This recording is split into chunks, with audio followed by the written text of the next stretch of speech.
There's a quiet moment that happens to people who grew up in the 1980s. You're scrolling your phone, watching the world rush, panic, and complain, and suddenly you realize something uncomfortable. This world doesn't feel like home, not because you can't keep up, not because you're outdated, but because you remember a version of life that no longer exists. A childhood where freedom was real, where effort meant something, where the future felt winnable. Psychologists now believe that growing up in the 1980s didn't just shape your memories, it permanently shaped how your brain works. And once you understand why, you'll realize why you've always felt different. 1. Hardwired confidence, the 80s mindset. People who grew up in the 1980s carry a form of confidence that's almost invisible, but incredibly powerful. Psychologists sometimes call it hardwired optimism, not blind positivity, not arrogance, but a deep internal belief that things can be figured out. Think about the world you absorbed as a child. The Cold War was ending. The economy was rising. Movies told you the underdog always wins. Rocky didn't quit. The Goonies never gave up. Every song on the radio repeated the same message. Fight, try, believe, don't stop.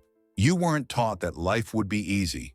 You were taught that effort mattered, that programming stays. This is why modern constant fear, outrage, and doom scrolling feels foreign to you. Your brain wasn't wired for helplessness. It was wired for possibility. Even today, when things go wrong, you don't collapse, you adjust. That's not luck. That's psychological conditioning from a very specific era. 2. Latchkey independence, learning to rely on yourself. The second trait is one many people misunderstand. Researchers call it latchkey autonomy, but if you lived it, you know it simply as being on your own. Both parents worked. You came home to an empty house. You made your own snacks. You decided whether homework got done now or later. No reminders, no supervision, no tracking.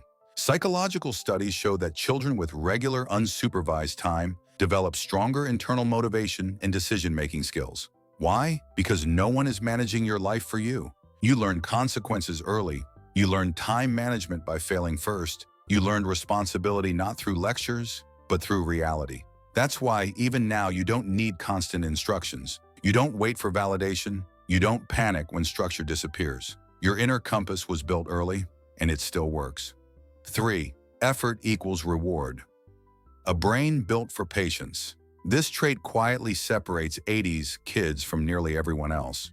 You didn't grow up with instant access. If you wanted to play a video game, you saved coins for weeks, then rode your bike to the arcade.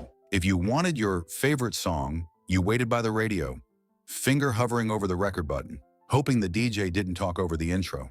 If you wanted a movie, you physically went to the rental store and prayed it wasn't already gone. Psychologists studying dopamine regulation found something critical.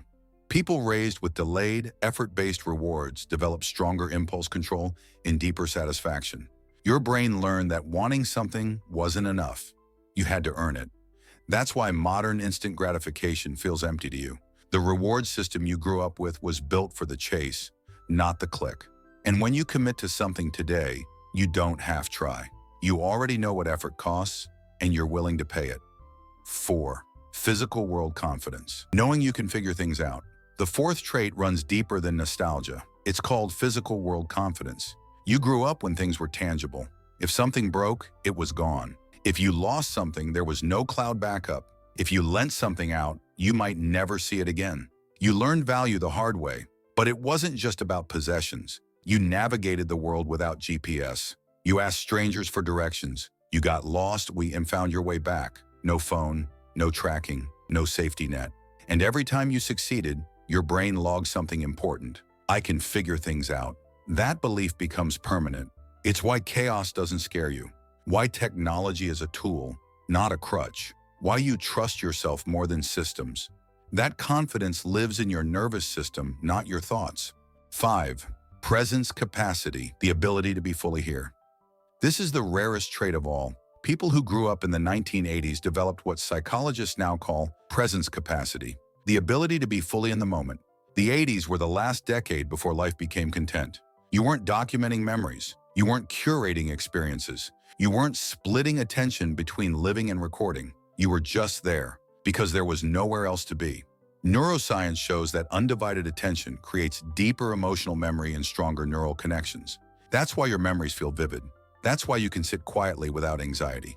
That's why silence doesn't bother you. Your brain was trained for focus, not fragmentation. And once that skill is learned, it never disappears. Why you feel like an outsider? Today, if you grew up in the 1980s, you've probably felt it. This sense that the modern world is louder, faster, and somehow emptier. That's not because you're outdated. It's because the traits you carry are becoming rare. Your self-reliance gets labeled as stubbornness. Your independence gets mistaken for distance. Your patience looks strange in a world addicted to speed. But none of those are flaws. They are capabilities. You were raised in a narrow window of history when childhood was physical, effort mattered, and the future felt conquerable. That world is gone, but the psychology it created still lives in you, and that's something worth understanding and something worth being proud of.